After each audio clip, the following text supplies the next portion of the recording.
Hello and welcome to Families Made Differently. I am Bex Baker, your host.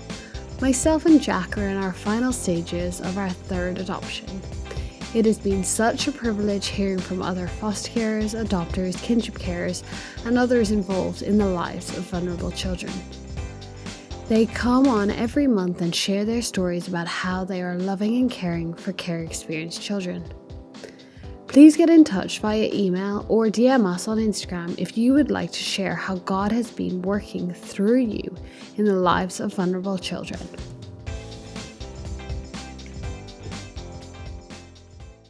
Hello and welcome to Families Made Differently. I am so excited to be joined with Rosie here today. Rosie, would you like to introduce yourself? Hi, thank you for having me. So I am Rosie. I am a parent through adoption. My husband and I adopted our twin girls 6 years ago when they were 5 years old. They have just turned 12. I'm also a play therapist. Amazing. And how did you come to be an adopter?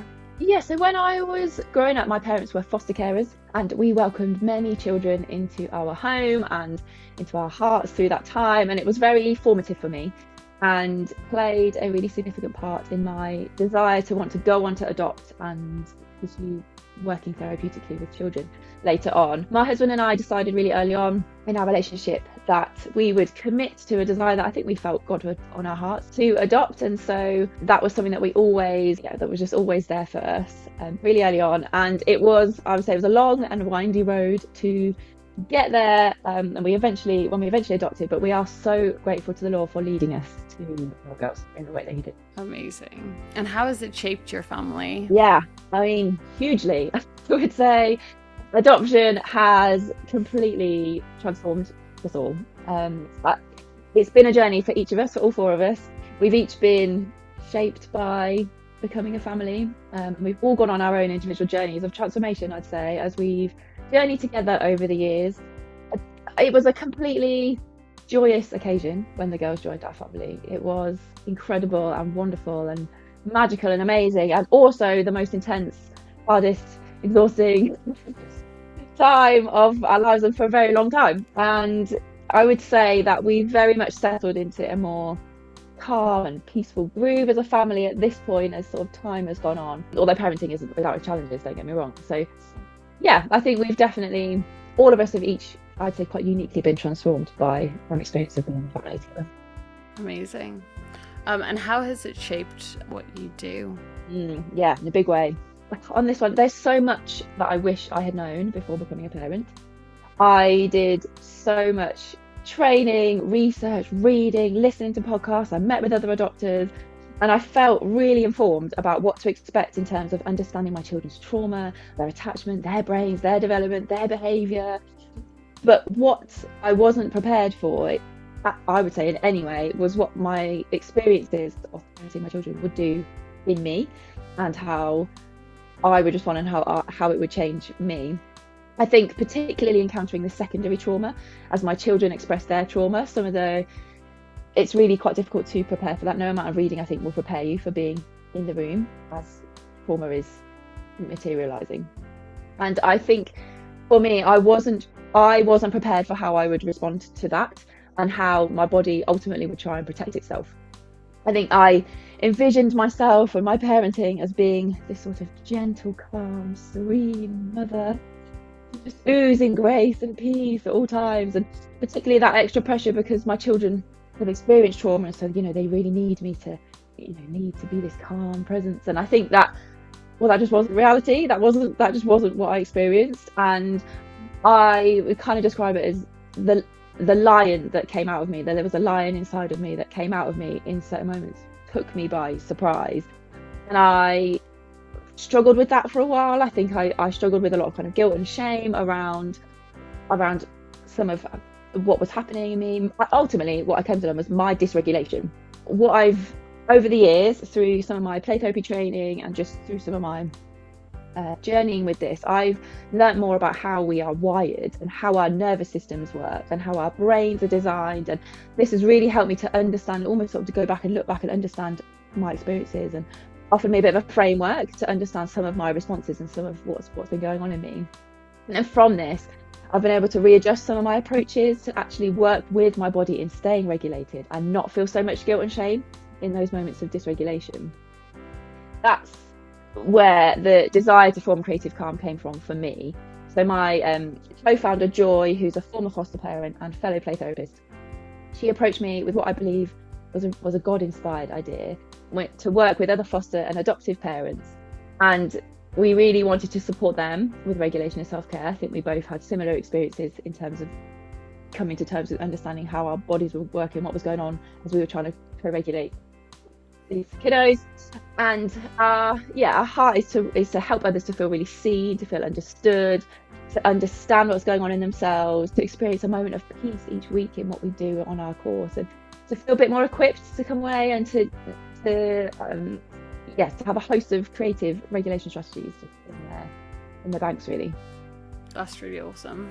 So what is Creative Calm? You've kind of given us glimpses in what you've just said, but so Creative Calm is a 6-week course for foster and adoptive parents, and we use that as an umbrella term. So anybody who, kinship carers, SGO, however you are parenting children in different ways.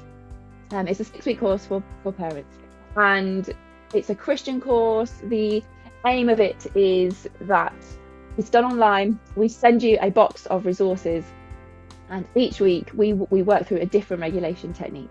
So you open up that box and we tell you what you need from that. And it's not that we're doing craft, it's that we're creatively finding ways to express and explore our ways. And it's all done in very prayerful ways. We like to incorporate a lot of scripture into what we're doing, and we pray, and we invite Jesus into our regulation effectively. And it's fun and reflective, and it's calming, and the feedback that we've had from our course participants has been hugely encouraging about just what we feel kind of God has been doing in their lives through our course, and everybody seems to come away really blessed by what we've been doing, which is our aim. So we're really encouraged by that.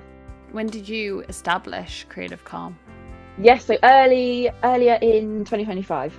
So it's still quite a new thing. It's new. Great. Yes, still quite a new thing.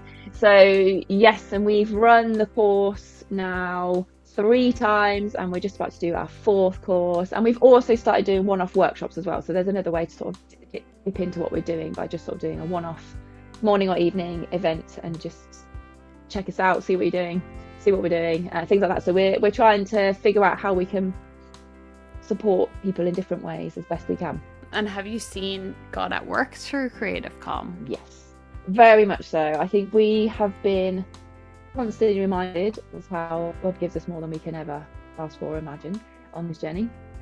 We have met the most amazing people on our courses and on our workshops, and we've also been invited to some conferences to be able to share what we do in different ways. So that's been amazing as well. And it's been such a privilege to share what Joy and I have learned over through our training and all that we're really passionate about. And it's been really, really amazing to see parents and carers connecting with God through what we're doing and finding peace through our sessions. And that's what we're all about. And have you personally been blessed by this venture? Yeah, incredibly so. I think there's been something quite powerful for me about doing the course multiple times. That's really embedded our practices really into my core, and I'm really grateful for that, actually, because doing the course itself has really shaped me personally, as well as connecting with the different people that we've encountered with. You learn something from each person, and it's just been a real blessing to be sat virtually in a room full of people who are on similar paths, and just we speak the same language. We just really get it. It's just there's something kind of like about that experience. And yeah, I think I've just been blown away by how God's taken this little seed of an idea and has really, how it's just really grown. And I'm just really honoured to see people blessed by what we're doing. It's been a real gift. Since we're in January, a lot of us are like setting New Year's resolutions and tuning back into our self-care rhythms and setting goals for the year ahead. I guess sell it to the listeners. Why should they book into a Creative Calm workshop this January or in the coming year?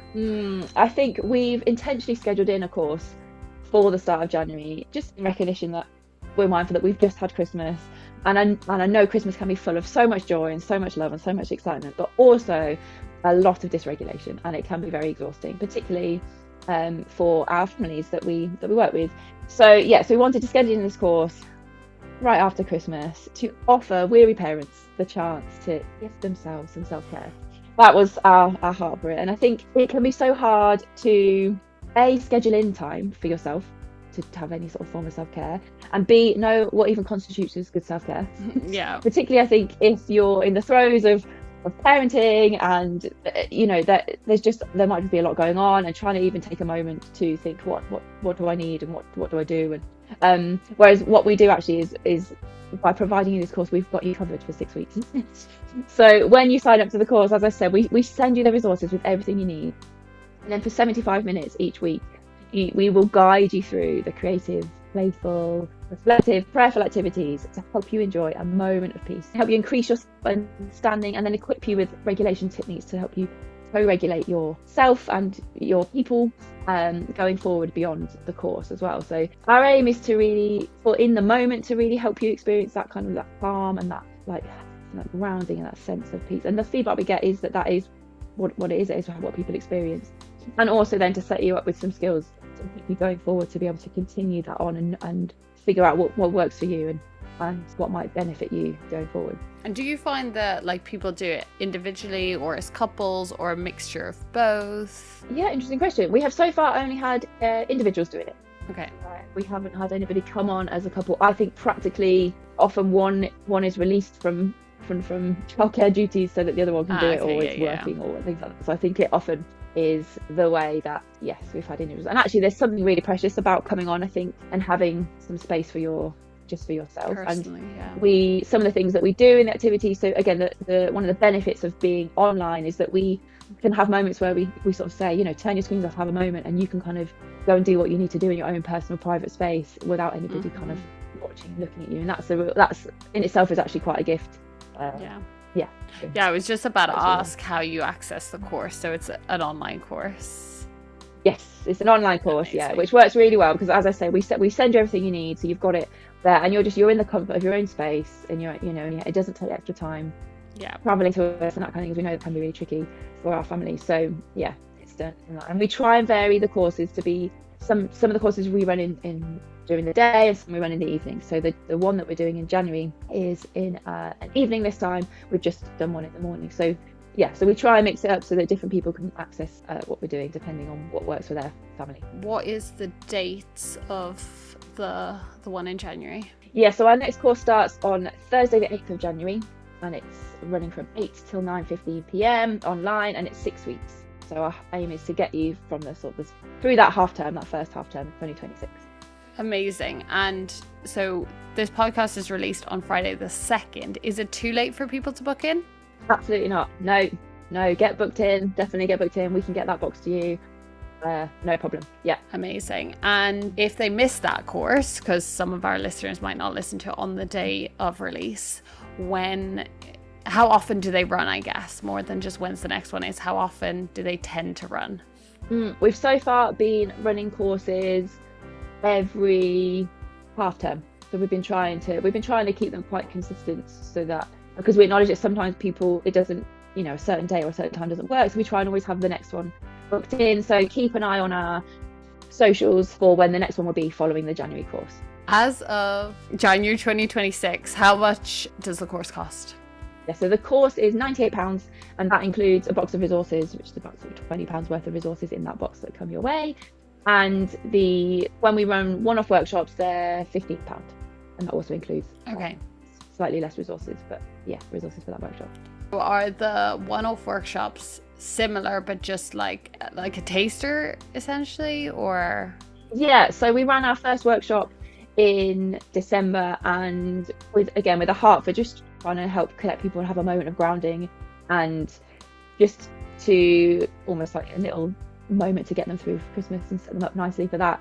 The workshops definitely don't go in as much depth as we do across the course, but it is almost like it is a bit of a taster. So if you're thinking, oh, you want to check a way to check us out before committing to a full course, then that's kind of one of the reasons for doing the workshop. But also we also did just want to know, some people can't commit to a 6-week course, and so actually if we can provide these little one-off moments of connection and touching base, and we sort of try and do we pack as much in as we can into that 75 minutes workshop, and just try and equip you with what we can for that time, and make it as enjoyable and peaceful and calm and prayerful as we can. So yeah, so keep an eye out for both of those that we're running. What advice would you give someone starting their journey into adoption, specifically through the lens of self-care? Yeah, I think there's so many things I could say. I'll say a few. One I would say is to learn as much as you can, particularly about trauma and attachment. Soak up all the stories from other people's experiences as much and as best you can.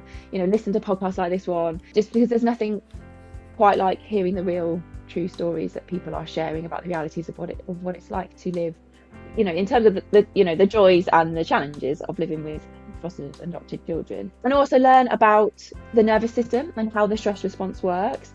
Do the best that you can to learn about yourself in terms of understanding, what are your values, what are your trigger points, what does it look like when your stress response gets activated, and setting yourself up with understanding and insight is a really good start. Obviously, on Creative Calm, we journey with you through that, but there's a wealth of resources out there to help you understand a bit more about your nervous system and stress responses and that kind of thing. I think I'd also say be unbelievably kind and gracious to yourself on the journey. Despite what I've said, all the reading and research in the world won't ever really prepare you for the realities of foster care adoption. So much is learning as we go. So yeah, the big part, I would say, of taking care of yourself on that journey is to have self-compassion, as much as you would the child that you're caring for, the children that you're caring for. And with that, I think comes, I'd say, do this journey with other people, others that love and support you and understand you and know you. And because I think shame and guilt, as I mentioned, as a parent, for those moments when you don't meet your own expectations, when you feel like you fall short and you don't maybe handle something as you envisioned that you might, when you thought about what you'd be like when you were a parent, or when anger and irritability just explode out of you, and then you fear re-traumatizing your children, as in this is the reality of what it's like, the shame of the things that you might experience behind closed doors as your children process their trauma. There's a whole host of things that we experience as foster and adoptive parents that can be quite hard to explain to others. So often having close people around you who really get it, having people who are also fellow foster and adoptive parents who just have experienced what you've experienced, it's really powerful, and it squashes shame. Relief floods in when you are met with kindness and compassion from others. It's one of the things that we really love about Creative Calm, actually, when someone will share something about a moment with their child or something, and everyone's just there nodding along. We get it, we all get it, and there's real power in community and not trying to power it out alone, I think. And finally, I would just sort of want to say to others that there's so much joy. There's so much joy on this journey. Amidst all the heartache and the challenges and the tricky moments, there is so much joy on this journey. And we have just experienced that in so many incredible ways. And our children are such an incredible blessing to us. And I'm blessed with all that God has done in and through them joining our family. So yeah, there is so much joy to be had. Amazing. That is a lovely way to finish. Well, that is the end of my questions, but is there anything else you wanted to add? Anything else you wanted to share? No, I don't think so. Thank you for letting me come and say a bit more of our story and our hardcore for this. Well, thank you for reaching out. I really appreciate it, and getting you guys on was great. Thank you.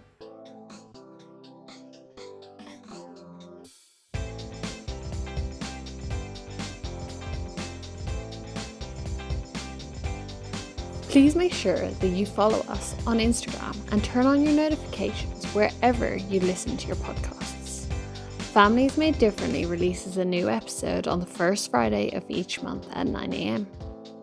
Please comment on the podcast or slide into our DMs with your favourite bits, what inspired you, any questions you have, or if you too would like to be involved. We really appreciate your listening ears and continued support.